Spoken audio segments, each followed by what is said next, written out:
Aha! Just in time for this week's Euro Paper Roundup. Today we have for you Barcelona are great and Benfica are bitter, Bonjour Trieste, and I scored massive own goal for money. The Samantha Brick story? No, something worse. This wise-looking fellow here, Andrea Masiello, who last season was captain of Bari and who, on the penultimate day of the campaign, in the derby of all games with Lecce, scored on purpose the own goal that saved Bari's local rivals from relegation, all for €250,000. Here he is, lying on the turf after his gaffe con Lecce. It's the own goal the captain sold, says a shocked Corriere della Sera. Let's hit these people hard. Well, Masiello left Bari behind last summer, but is now in turn behind Bari's. Arrested on Monday as part of the ongoing Calcio Scommessi inquiry, the one that's seen Atalanta's captain Cristiano Doni arrested last summer too for throwing games for betting syndicates, and Atalanta themselves docked a massive 6 points, because it's not like they went into administration, is it?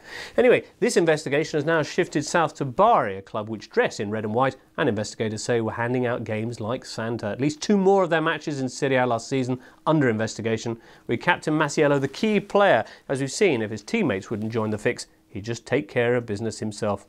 Quite the entrepreneur. It's the comedy of mud, says La Repubblica. One thing is clear, last season was not an entirely genuine one. What will the authorities do, asks the paper, about Sampdoria, who were relegated in Lecce's place?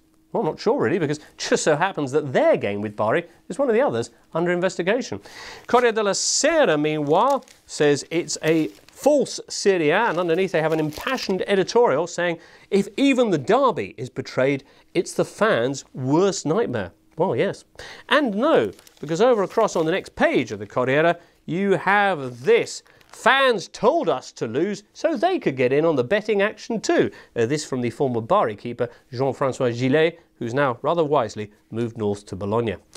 Well, the Italian Federation is promising action by the end of April with lifetime bans for Masiello and anyone else involved, and the risk that Lecce could be thrown out of the league altogether. Says the Gazzetta, lifetime bans is the only way. This is a game we can't afford to lose. Although that probably depends on how much you're offering.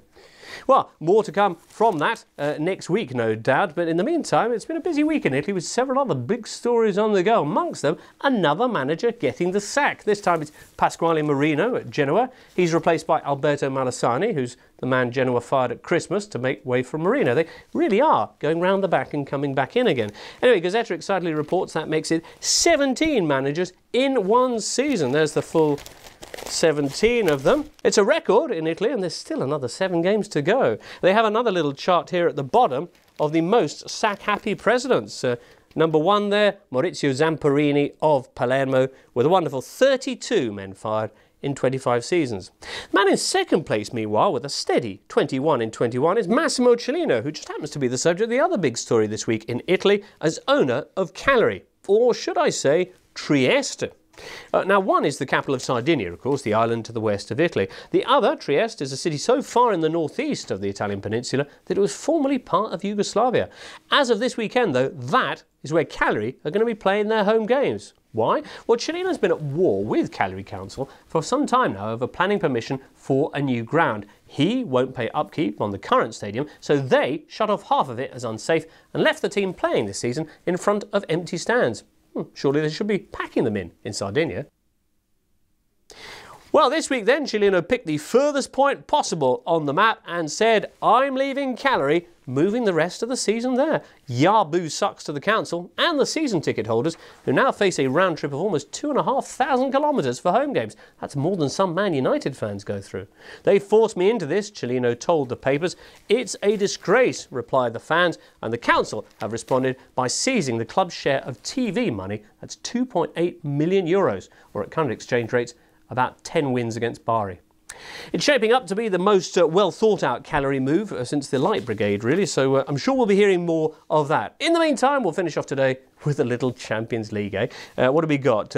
Real score 5 and are off to Munich. We kind of knew that last week. Barcelona are amazing. Kind of knew that too. 5 straight semis, more than a cycle. It's a cyclone, says Sport. El Mundo Deportivo say, don't mention the refereeing. We've had plenty of bad decisions too.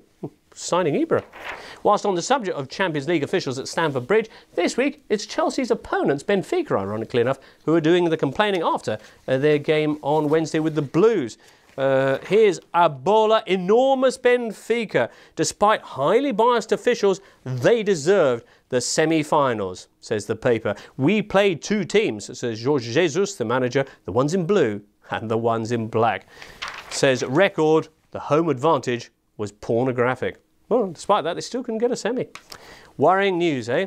Well, that brings us to the end of this week's paper roundup. More of the same coming up in 7 days' time, so make sure you join us next Friday.